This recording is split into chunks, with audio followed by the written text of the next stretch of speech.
So if you're walking away from this call, I want you to walk away with the importance of having a signature talk or a signature message that is clear and you're confident in. The importance of understanding where your people gather, which might not be the same person that gathers the people. So don't get me wrong, you gotta get that step done. It also builds confidence. But once you have a talk, don't stop there. That's the beginning. And so that's when we begin your stage strategy. What does that look like? First is identify who do you want to be talking to? Like who's your ideal audience, which obviously your ideal audience will be your ideal clients or your ideal partners or ideal investors. I run a business for 5 years and I figure out that other people could actually have a value for this. So I ended up selling my business for $1 million within 5 years of starting it. Now they're like, wow, that's a cool story. I want to learn more. So that these were just two examples, but that's how we get started. So that's step number one. Get your audience to pay attention.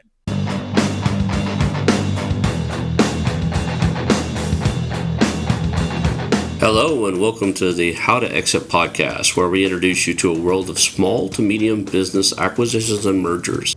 We interview business owners, industry leaders, authors, mentors, and other influencers with the sole intent to share with you what it looks like to buy or sell a business. Let's get rolling.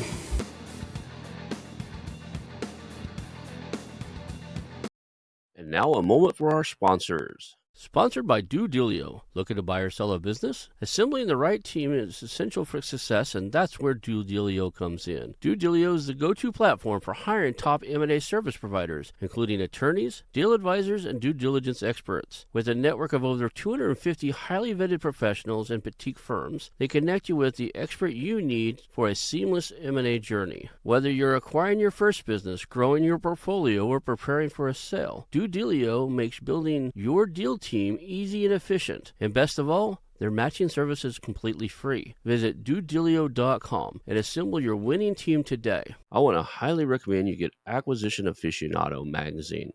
Every month, Acquisition Aficionado magazine brings you tactics for business buying and selling you won't find anywhere else. Learn firsthand from industry leaders who share their success stories, featuring in-depth interviews and stories from leading figures in the business acquisition industry. This multi-platform mobile magazine speaks to acquisition entrepreneurs wherever they are in the journey. And I want you to visit acquisitionaficionado.com today. Hello and welcome to the How to Exit podcast. Today I'm here with Dolores Hirschmann, and we are going to talk about all the stuff in the world that comes to the communications and the way that you sell your business through conversation, through speaking, and through other stuff. She is the founder of Masters in Clarity. Looks like she's a acquisition entrepreneur herself and has been through this process quite a bit. So this is going to be a fun conversation. Thank you for being here, Dolores. Thank you so much for having me. Cool. We always start off with the origin story. Can you kind of tell people the story of how you ended up on a show about mergers and acquisitions so that they can get kind of connected? We want people to connect with you and know your story so they feel like they can relate. So Yeah, awesome. Relate? So first of all, if you hear an accent, it's because I have one. I was born and raised in Argentina, in Buenos Aires, but I've been in the U.S. for over 27 years. I ended up marrying the tourist. You're not supposed to marry the tourist, but I married the tourist in Buenos Aires, and we ended up building our family here. We have 4 kids, and first and foremost, I'm a mom, and I'm very proud of that. That is my first business, my first 4 businesses, and four launches I've done. My youngest is in college, so we're empty nesters. But at the heart of this journey that we're going to talk about, Ronald, is I remember, graduated from high school, and I said to my dad, I want to be an actress. And he's like, great, go to business school and then we can talk. And I suffered through business school, but it was the best thing I ever did because at heart, I'm a creative. And as a creative, having a foundation in business has made all the difference because it's helped me kind of create things, monetize them, build things that look and talk like businesses. And sometimes there's this misconception that you have to be a numbers person to be a business person. And actually, no, I mean, having creativity is one of the best tools you can have.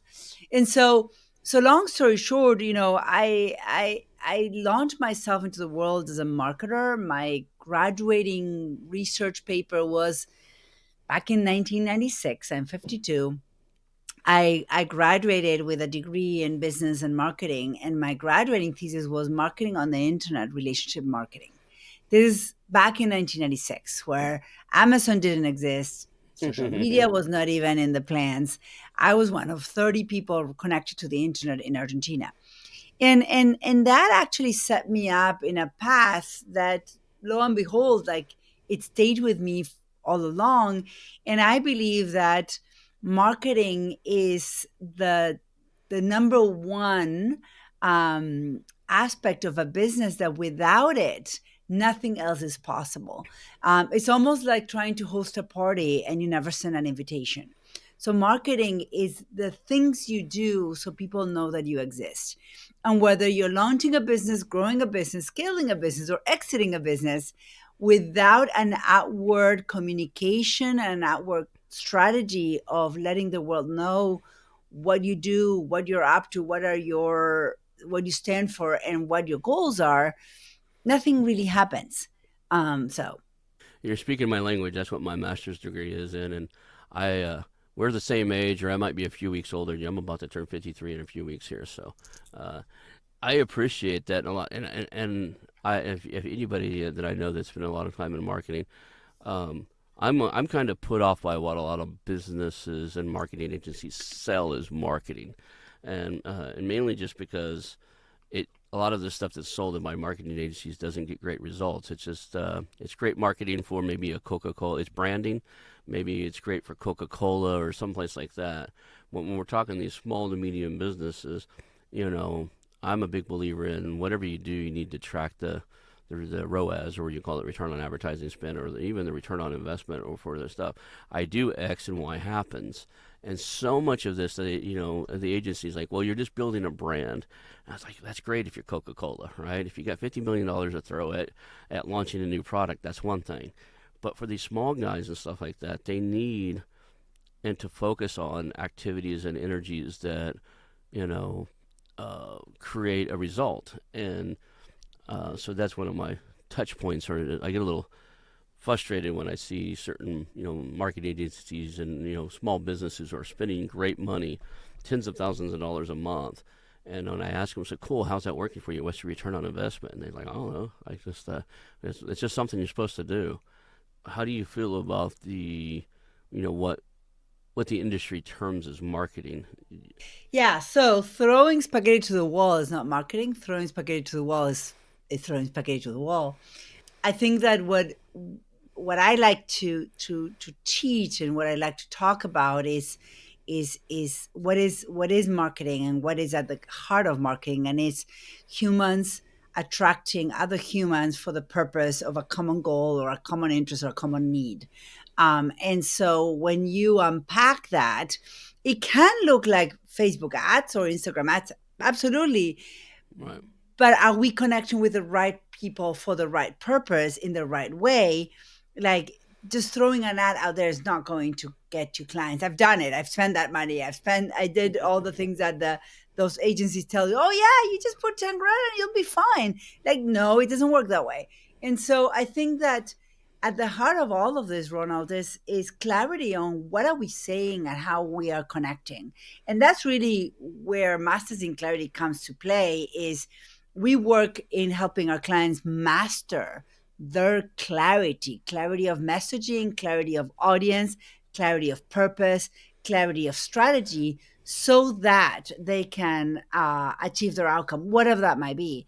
And in the place of acquisition, whether you are the buyer or the seller, clarity on the communications and the messaging, whether it's a one-on-one, or you're out in a podcast and an interview like we're doing now, or you're out on a stage, it is important for you to clearly communicate what you're looking to accomplish.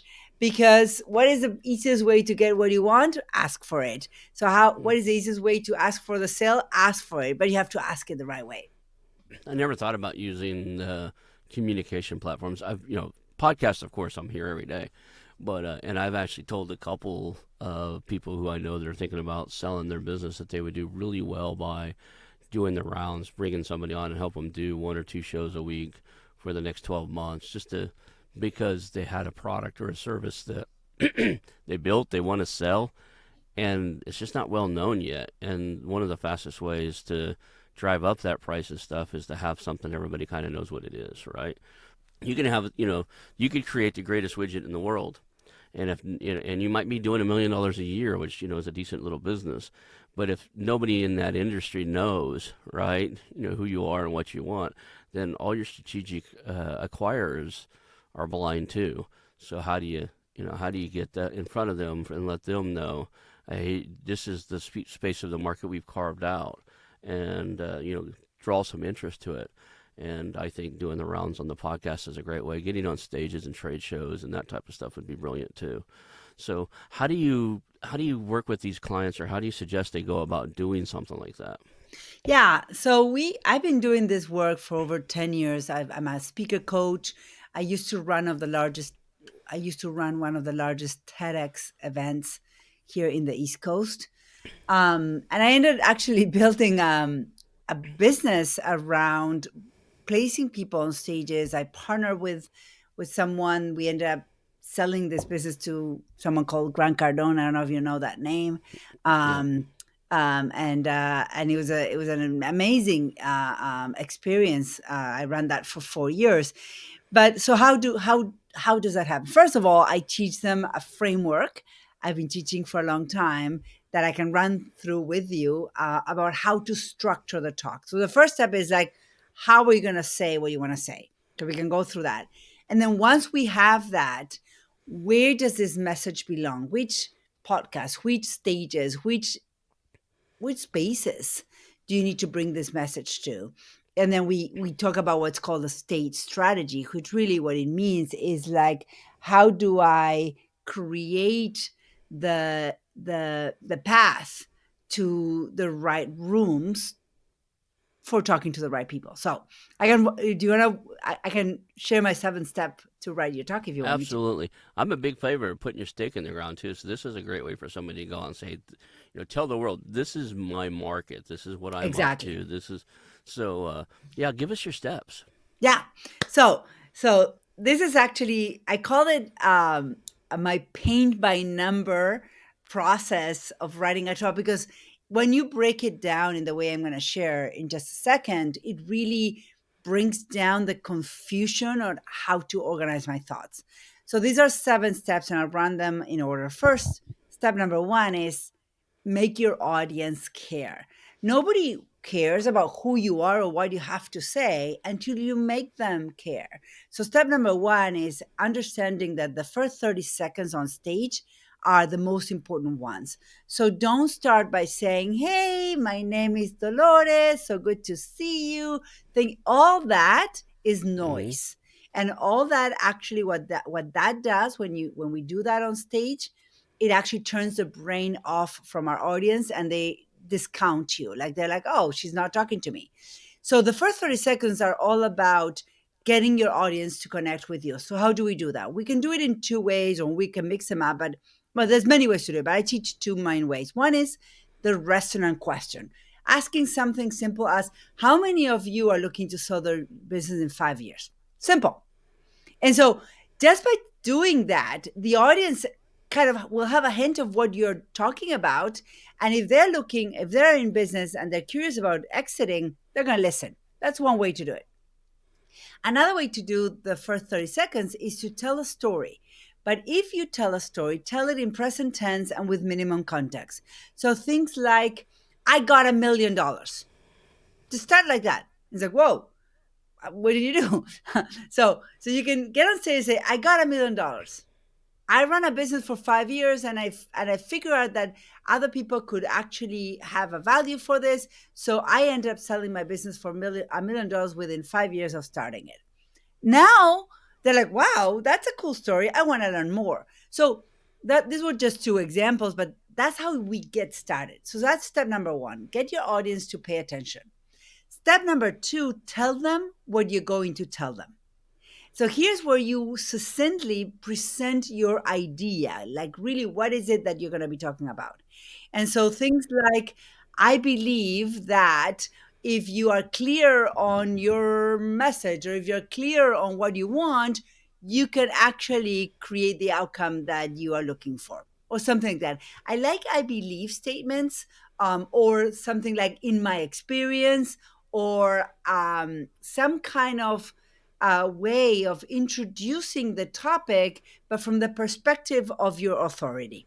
So step number one, make your audience care. Step number two, present your idea, present your topic. Now, step number three, and by the way, these first three steps can be accomplished in minutes. It doesn't have to take much time, but they're very important steps to warm up your audience to receive your message. So, step number three is about introducing yourself. I remember I had a client who said, "Well, I don't really like talking about myself." I said, "That's fine, but how will your audience trust you if they don't know enough about you?" So I don't want you to speak about yourself at the beginning, because they don't care who you are, because you didn't give them a reason to care. But in step number three, they're now curious enough to know more from you, to learn from you. Now is when you tell them who you are. So you want to introduce yourself, but don't line up your resume. Here's where you story tell your story. So how do we do that? I could say something like, I was about 38 years old when I realized that my background as a marketer was not going to be what I wanted to do in the future. And I went back to school and became a coach. So I just told you that I'm a leadership coach without telling you that I'm a leadership coach. I was just telling you my story. And then it was not until I was into my business, helping people get their messages out there, that I ended up in a partnership with my partner, and we built up $20 million business that we exited in 4 years, and it became a company called 10x Stages. Like, I'm not telling you what I'm telling you, but I'm telling you that through the story. So that's what you do. You weave your background, your authority, your credibility in a way that is engaging, entertaining, not like, oh, look at me, I'm so great, but it is what you did, and it is what makes you be in this podcast in this cold morning. So you have to share it. So that's one, two, three. So far, so good. Yeah. Absolutely. Yep. Okay. So if you accomplish these first three steps well, now the audience is like at the edge of the seat. They want more. They want to learn more. So then you go to what I call step number four, which is the teaching part, the adding value part. I call it the meat and potatoes, because really this is like the main course. If you have 20 minutes on stage, the first 5 minutes are steps one, two, three. Step number four will be most of your time on stage. So you might actually spend 10 to 12 minutes on your step number four. This is when you teach. So right now I'm teaching you my framework. This will be my meat and potatoes. This is like my gift to you, right? My framework. So this is when you teach whatever you are an expert on. In my case, I can teach about speaking, or I can teach about exiting, so on and so forth. And you want to use a couple of elements to teach your core content. You want to use story or case studies. You want to use research. Like, one of the things that I always say is like, 70% of small business owners close their business and they don't sell it. Why? Because they don't know how to structure the company to sell. That's data that you can Google it, or you can chat GPT. Like, there's data around the topic that you're teaching. So you want to bring that data, third party data, because it validates your work. And you also want, so you want a case study or a story, you want some data or research, and you want a lesson. And so if I were to be talking about, 70% of businesses close up, they never sell. I let me tell you about my two businesses. When I was in my 30s, I launched a school, and I launched a clothing company that I closed because I didn't know I could exit them. And this is what I learned, and now I know blah blah blah, and then I go teach. So bringing those three elements, storytelling, research, and teaching, into your core content can really help bring your knowledge forward. So right now we go all the way from step number 1 to 4. Now what happens? So you got your audience, nodding and recognizing that you're adding a lot of value, that is interesting what you're teaching. Maybe they have had an aha or a realization. Oh my God, I didn't know that. Like, this is so cool. Now it's time to start closing your speech. How do we do that? Step number 5 is to remind your audience of what you're talking about. So in step number 5, what I would do, like right now, I would say, well, remember that it's all part of, like, communication is at the heart of moving your agenda forward. When you master the art of powerful communication, you can get investors, you can get buyers, you can get clients, you can get partners, you can get anything you want, really, because you know how to ask for it. So that would be like step number 5, is remind them what you're talking about. Now, step number 6, when you are on stage delivering your presentation, the audience only has one choice. Well, they can tune you off. That's choice number 2. But let's say that they're tuned in. Like, their choice, their brain can only be listening and learning from you. Their brain is not really imagining something different because they're attentive to you. So step number 6 is when you create a moment from stage where you invite your audience to turn on their imagination, to imagine a new reality. So I can say something like, imagine what's possible if you have a powerful, high converting signature talk. Imagine who you can attract. Imagine the clients you can get. Imagine. Like, you really create a space for them to imagine how this content that you taught can transform their lives and their work. And then last but not least, probably as important as the first 30 seconds, um, the last step is all about call to action. I always say that speaking is like a first date. What is the desired outcome of a good first date? What is it? Second date. A A second second date. date. Right. And so, how do we get a second date from a group of people that are watching us from stage? Well, you get their contact information. You invite them to your community. You bring them into a lead magnet. There's many strategies to do this, but basically, the opportunity is that once you are on stage, you want this to be a powerful first date for them to want more of you. So that's when you invite them to continue a journey with you. So let's I'm see gonna if take I some can water. recap it. You're gonna help. Yeah, go ahead. Yes. I'm gonna try to recap it. You're gonna help me fill in the gap. So step 1 in our marketing phrases, I would call it a hook. It's something to capture their attention. It's something, whether it's a thought-provoking question. I love that you have experience in TEDx. I actually got invited once and I turned it down. It was one of my mistakes. I should have taken it. I knew the local person, but so you capture their attention with some thought-provoking either statement or question, right? And then there was a story element. What was the second step? I think it was like you're kind of leading in with a little bit of story before you third step tell them who you are indirectly. Yeah. So step number 1, you hook them. You can use a resonant question. You can use some story. And then step number 2 is all about telling them what you're going to tell them. tell them what you're going to tell them, and then tell them about who you are, why they should, why you give yourself a little bit of authority, right? Yeah. And then you go step. That was 3. 4 was the teaching, right? You're actually teaching with some facts and making sure you include both case studies and facts in a story format. And then 5 was let's see if I can remember this. 5. I'm trying to narrow this down here. 5 was so you did the last part. The vision part was the end. So that was the last step. So step number 5 is you kind of you're closing your content delivery, your core content delivery. So step number 5 is like kind of back to the beginning. It's like, remember, this is what we're talking about. So you Okay. remind them of the main topic. So it's kind of like writing a good article. Tell them what you're going to tell them, and tell them what you told them, right? So that, Exactly. yeah. So you tell them what you told them, and then you make them live you envision it, right? So I often say that there's 2 core skills in the world, right? And communication comes in play on both of them. So don't just because I don't say communication in either one of these, you can't do either one without great communication skills. Skill number one is building deep rapport with other human beings. If you can get to the stage where you can listen to where people feel heard, Yeah. acknowledge people for where they're at in the world, and build true human bond with individuals, you'll get so much further than any other realm. And the second one, I honestly believe, so that's step one, is building deep rapport with other humans.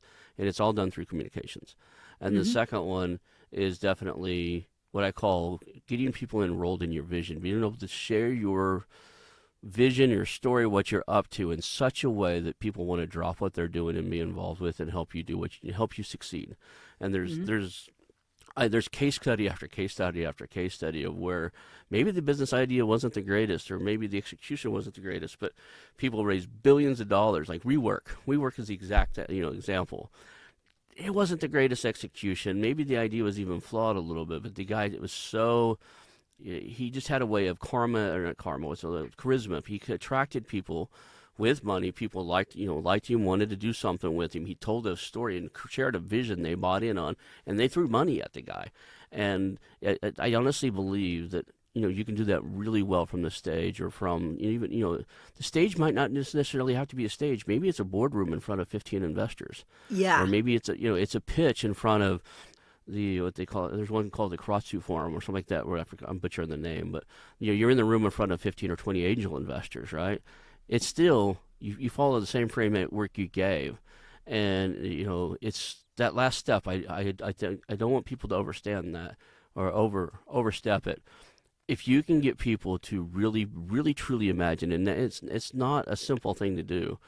Most of us, there's a reason why in real estate people stage houses. It's because the average person can't walk into a room and see the Or the possibility. possibility. Yeah. You have to paint that possibility. So when I was in the real estate space, like we had to stage a lot of houses, especially any house that had a small room, because people walk and go, "What do I do with this room?" And they don't realize a bed and a lampshade and everything, a nightstand and everything would fit until they see one in there. But they walk into a 10 foot by 10 foot room and they're thinking, "Oh, this is no way," or 12 foot, something small, and they're thinking, "There's no way. This must be just an office or a baby's room." And the same thing when you stand up there and tell your whole story. I think that the critical part is you're in there. You have to have the call to action. You have to have the education part. People love to learn. They hate to be sold, but they love to learn. So have the Hmm. education part. But if you can't if they can't see themselves capable in the vision that you painted, they're just not going to do it. And that's one of the realizations a lot of people have is they just don't see themselves capable of doing something. Exactly. So you see how this So can be a paint by number process. it is. It definitely is. Makes me look at some of the stuff I've done. It's like I gotta go back and redo mine. So we've got the framework now of I want to tell the world about my business. I want to carve off a space, and here's how to do it. Here's my 20 to 30 minute. You can probably get this done easily in 20 to 30 minute. Anybody gives me an opportunity for 20 to 30 minutes and be in front of them. Here's my power punched outline of what I should do. How do we pick the right spaces for that? How do you go about identifying where that story should be told? Yeah, and that's really where the rubber meets the road. Because having a talk is great and is an important step. Like, don't get me Mm-hmm. wrong, you gotta get that step done. It also builds confidence. But once you have a talk, don't stop there. That's the beginning. And so that's when we begin your stage strategy. What does that look like? First is identify who do you want to be talking to? Like who's your ideal audience, which obviously your ideal audience will be your ideal clients or your ideal partners or ideal investors. And then you have to ask yourself, where do they gather? So I remember talking to a yoga kind of health coach, and she said, well, they gather in health conferences. Well, and I remember talking to her and I said, "Do they?" Because if you're a yoga health coach and you go to a yoga health conference, you're going to talk to other yoga health coaches, which are not your ideal clients because they're all like you. You want to go to the I am very stressed conference because those are your clients. So first is like get really clear of who is the people that need to listen to you and where do they gather.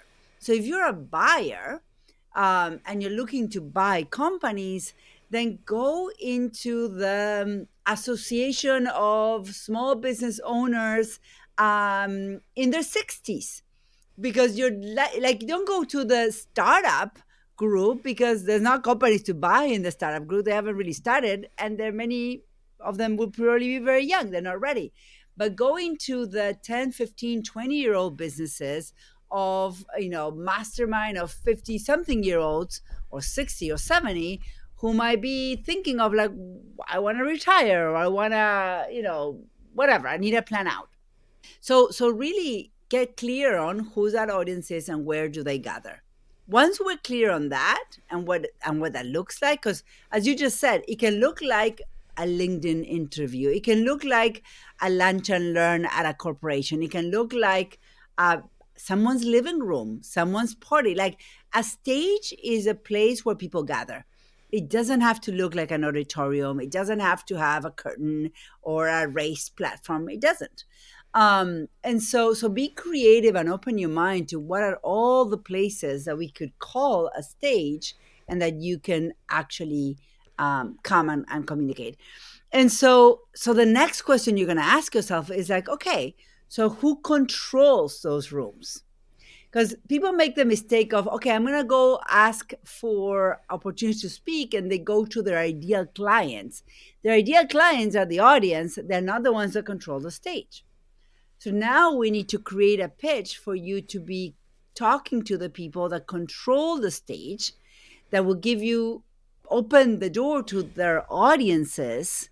And so that's a whole other ball game. And so now we need to understand, okay, who are those people? Where do I find them? LinkedIn is a great place to find them. Where do I find them? What do I say? And so that is when we get into what I call the reach out strategy, or the pitch strategy, where you create your speaker assets, your speaker one sheet.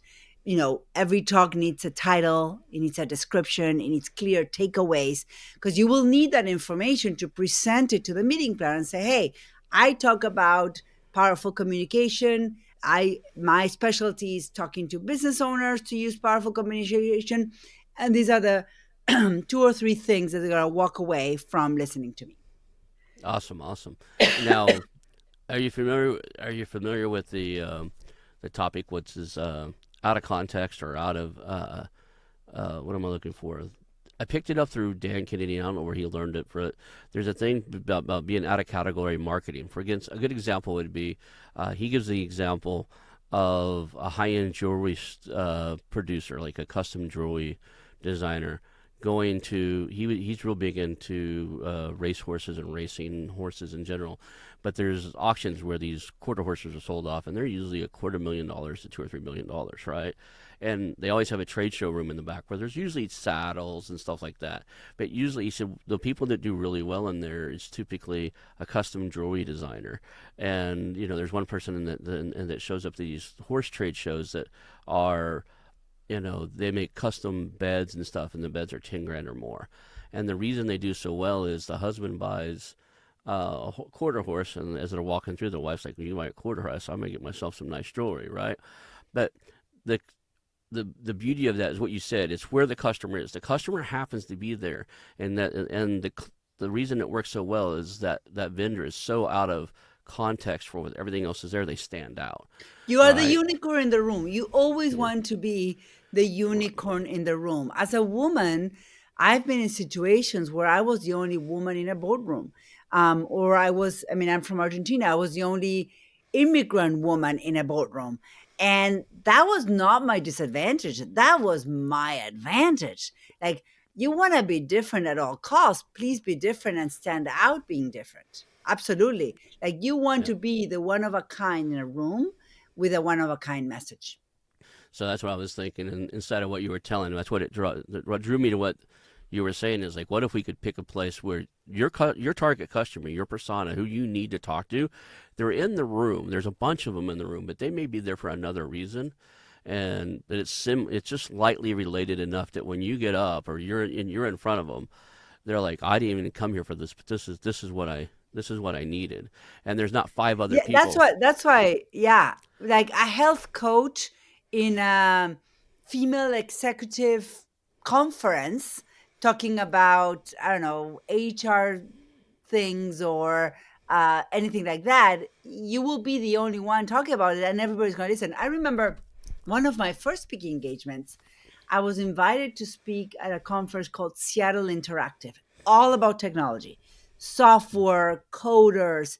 And my talk at the time, I was promoting my coaching business, not so much my business strategy business. And my talk was all about personal leadership. They were like, we've never had a coach, but let's try it.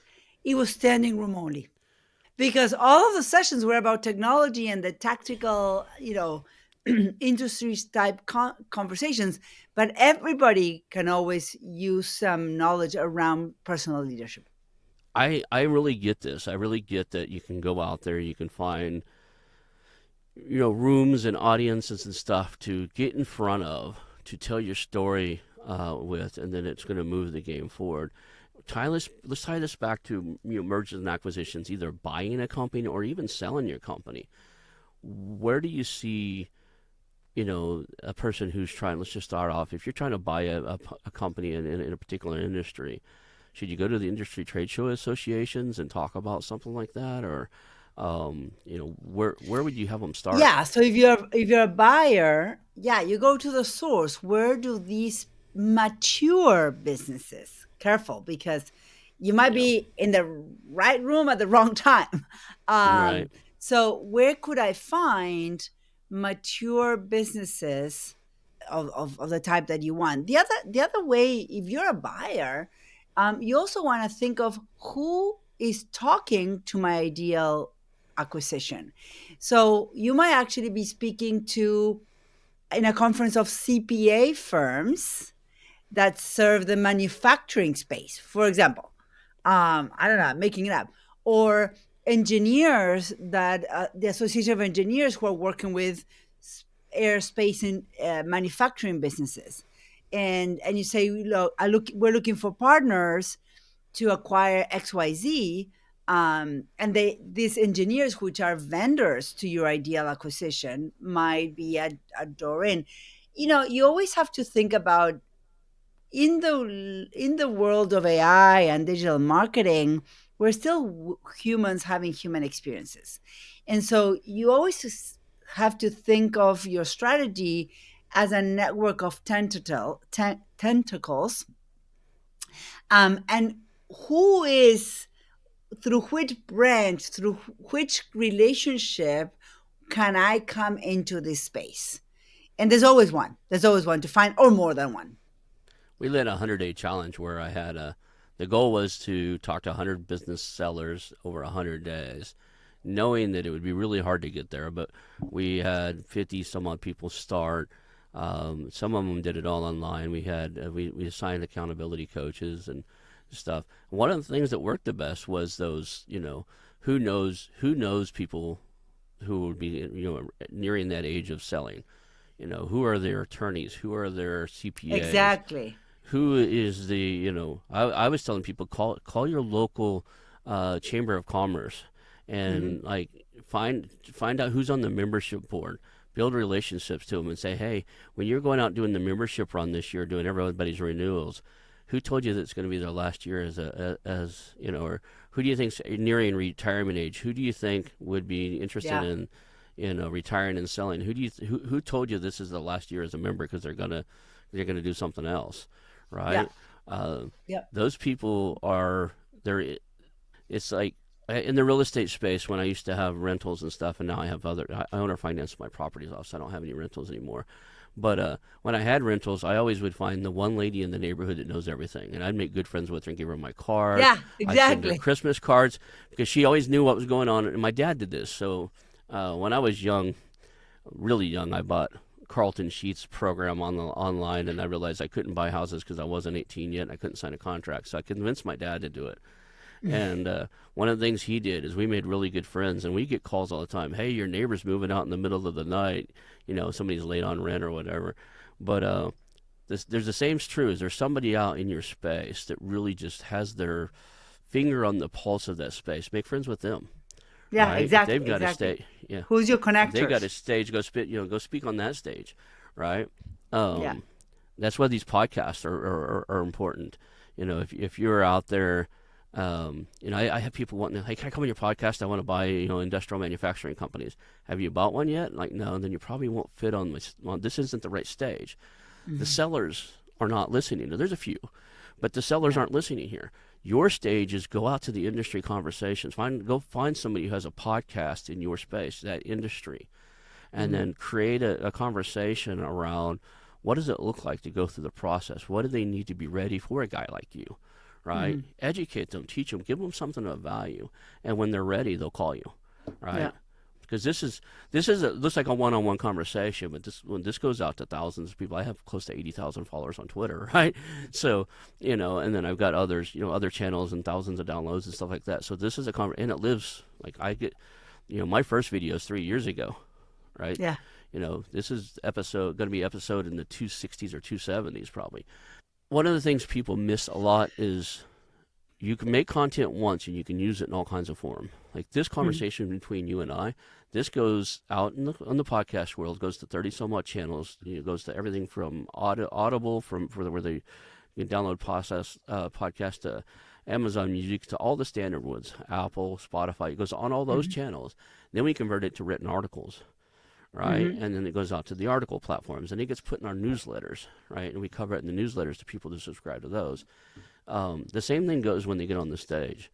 They can Mhm. turn that into one piece of content. One 20-minute speech could be your tentacles you're talking about. Could be on 30 different platforms. Could be, if you're really good at it and you're not too nervous, I'd say rent a room somewhere, a stage somewhere, and have somebody record you just giving your spiel and put it online once, Mhm. right? So a lot of people got a lot of footage, a lot of leeway. I've got friends that did really well with that TEDx talks, right? Mhm. Yeah, that was a market credibility, like that you've Exactly. had a TEDx Exactly. talk. It's a great tool. Yeah. I don't want to overstep the fact you sold a company to Grant Cardone, right? And a lot of people here in the space knows him. And then you stayed on. I guess you had an earnout of some sort, so stayed on for a few years and helped him grow it. So how it went, it was a little different. So I launched a company with a partner. His name is Pete, Mm-hmm. and we grew that from zero. It was a licensing partnership, and so I came in as an advisor for the first 2 years. We built that business, and Mm-hmm. it was a business to help people get on stages, called Stage Agency. And then Grant wanted to be part of it. So what ended up happening, it was is like I exited the partnership before Grant came in, and I was like the negotiation was I ended up hired to run the company. So I became the director slash CEO for the first 2 years that it was owned between my partner and Grant. So it was kind of like that's how we structured the deal. And yeah, and so I ran that company for 2 years, and I kind of exited that in 2023. And now it's like a big company, and it's serving a lot of people. Now, how did he hear about it? Was he one of the clients? Was he, or can you even talk So about? no, so the relationship came from Pete had a relationship with Grant, Mm-hmm. and so from before and from other things, and as Pete and I were building this solution, it was part of the conversations that they had, and of all the things that Pete was doing at the time, that's what Grant was very interested in being part of. And so it was a very natural progression of their relationship and our relationship as well. And Now, again, do you guys? it's one of those things that you start things and you have a vision, and then it takes a life of itself, and you need to be able to adapt and grow and evolve. I see in my notes that you sent to me that you and your team buy small businesses and preserve their liquid. I can speak The legacy. legacy. Yeah, that's one thing about being on the mic. You have to like pronounce certain words. Legacy. So, what kind of have you already made acquisitions? Is this something you've already done? Is this something you've got a buy box for when you're out there hunting? And So we're doing both. I mean, I've done some what is called partnering in acquisition. So I come in as an advisor with equity stake and help them Hmm. scale and then exit. I'm negotiating one of the first deal of 2025 in a couple of weeks. And we focus on professional service businesses because they're the hardest to sell, and then the ones I have experience in. Now, are you familiar with? I think you're actually, aren't you one of the? Correct me if I'm wrong. We can cut this out if it's not right. Aren't you like doing some coaching in one of the like the mentoring programs inside of this? I thought that's where we found you. Like you were in Yeah, so I'm one of the coaches at Epic Network with Roland Frazier. yeah, I thought like I was like I know that's where we pulled you from there because I'm part of Epic. I've done Jeremy Harbor's group. I've done Roland Frazier's. I've interviewed both of them, probably both of them a couple times now, and I'm big fans. Carl Allen, great guy. I haven't done his program quite yet. Maybe one of these days I'll just do it as a donation. I'll pay him and do his program to be part of his network. Right. Then one of the things you get from these programs is the network of people that are there. Like Yeah, all the stuff I'm working on right now, all the projects I have in there, all of our partners come from one of those programs, one or yeah, the other. And, yeah, and I bridge the programs all the time. So our networking and our calls and our stuff we do, the community I've built of acquisition entrepreneurs, comes from all the different groups. I don't yeah, care where they come from, right? If you're interested in buying a small company and want to, and willing to believe in the blue ocean strategy where a rising tide raises all ships and you're willing to help each other out, then I have a community that I'm building that I'm not a mentor or a coach in. It's more along the lines is like we'll give you access to our speakers, we'll give you access to our guests on the show, and if you want if you want to be coached, you want to be, have a, I hate the phrase guru, but if you want somebody like that, tell me who you are and what you're up to and the way you learn, and I'll help you pick which one it is because there's different mhm, ones, right? If you just mhm. want access to a ton of material and access to all the knowledge in the world, Roland's probably your thing. I've never seen him hand me so many, access to so many videos and training stuff. There was 260 or 270 of them last time I looked inside of that Epic program, right? Everything, even on like how to be a better podcast host. There's a whole little thing inside of there, right? If you want extreme structure, step by step guide, probably in like what to do next, what to do next, what to do next, probably shouldn't be in this space to start with. You got to be a little bit of a self self learner in this space because things are so unique per deal per deal. But if you need that, I'd say Roland's probably not the right guy, right? It's probably Carl Allen. Carl Allen probably has the more direct. Here's what you do next. Here's what you do next. Or even better, if you got some money down, Walker Dable has one heck of a. This is the logic next step model. But everybody has their own thing. Are you inside of that? And I'm a big fan of Roland stuff, Epic. Inside of that, are you getting some of your partners and ships and stuff from that program? Is that where you're? They're doing it. They're calling work for equity or contract for equity. They all have a different phrase for it. So there's the consulting for Okay. equity CFE, and yeah, so as any community, like you become partners with everybody that is in there. For example, I just posted an opportunity that is not for Mm-hmm. me. It's not something I'm interested in, but I know people are. So we are all kind of supporting each other. Sometimes people find something that is perfect for somebody Mm-hmm. else, and so that's a great resource for deals or to work deals together. I don't know what the cost structure is now. When I did, it was like six. No, I think it was close to 8,000 when I did it, and Jeremy's was six at the time. It's been 2 or 3 years now, so I think they all have different cost structures now. But Yeah. hands down, the community that you get involved with from these things are worth the money. Oh, so much. The education is beneficial, right? You can get educated. You can go to the library and pick up education, right? There's enough books written on how to buy a business. If you read 3 or 4 of them, you can get the gist of it. But you'll never get the connection, the human connection, the joint venture partners, the people like to bounce Yeah. ideas, right? With all my college degrees and all my education I've had in every book I read, I'm still not a forensics accountant. So if I see accounting that looks like, I don't know, something's up here, I reach inside of my community and say, hey, I need somebody to overlook this. It just doesn't feel right, Yeah. right? And the community, they probably saved me more money than I've ever, would Yeah. imagine because I thought I was in like I think I'm gonna move forward to this, and then I show it to 2 or 3 people, and I'm like, yeah, you better ask this question, and this question, and they Yeah. uncover things. It's kind of like an extra due diligence. So, what is your like current buy box? If you're out there right now, and like somebody's got a business for sale or something, what is it you're interested in? Is it all contract for equity, or are you looking to buy something and with a given operator, or kind of tell us what you're looking to do? So I'm looking to do a couple things. One is consulting for equity. So Hmm. businesses that are looking to exit in the next few years, but are not sure how to get there. So I come in as an advisor. There can be a retainer involved. There can be equity share, whatever deal we strike.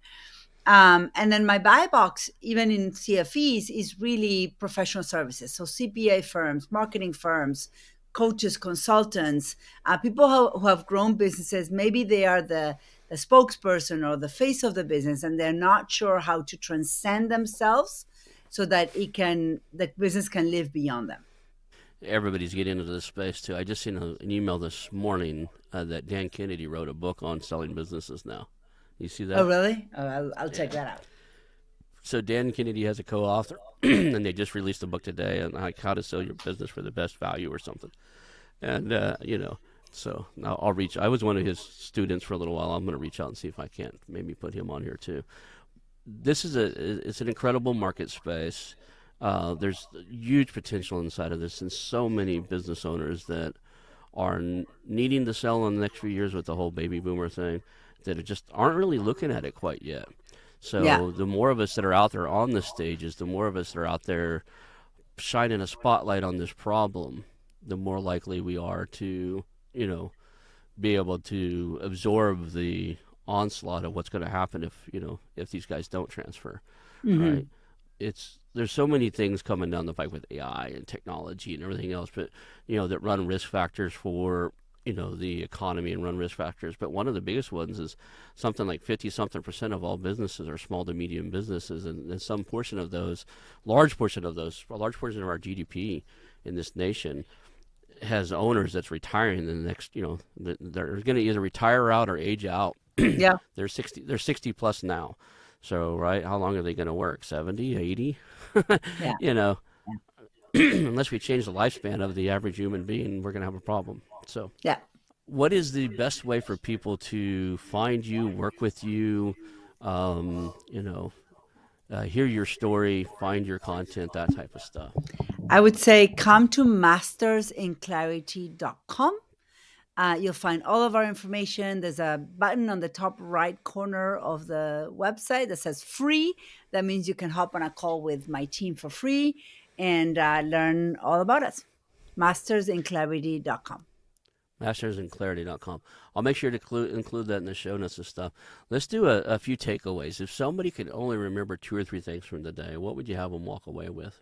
Yes. So if you're walking away from this call, I want you to walk away with the importance of having a signature talk or a signature message that is clear and you're confident in. The importance of understanding where your people gather, which might not be the same person that gathers the people. So, what is your ideal audience and who is hosting and where? Who is hosting your ideal audience so that you can meet them there?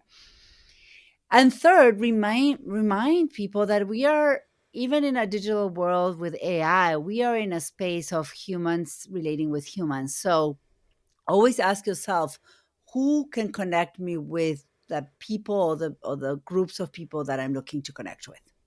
Okay, awesome. And then I guess we'll wrap this up. We'll call this a show. Thank you for your time today, and hang out for a few seconds. Thank you so much. This episode of How to Exit is brought to you by Final Ascent, the boutique M&A firm helping lower middle market business owners achieve their ultimate exit. At Final Ascent, they know selling your business is one of the biggest decisions you'll ever make, and they've been in your shoes. Their team isn't just made of advisors. They're experienced business owners who have successfully navigated their own exits. Final Ascent specializes in preparing businesses for sale, building value, and connecting with a national network of qualified buyers who will compete for your business. They don't take on a client unless they're confident they can sell your business at the current market maximum value. Whether you're ready to sell now or planning for the future, they'll craft a roadmap tailored to your unique goals so that you can walk away with maximum value and a peace of mind. Start your journey today at Final Ascent. That's www.finalascent.com, because your next chapter starts with a successful exit.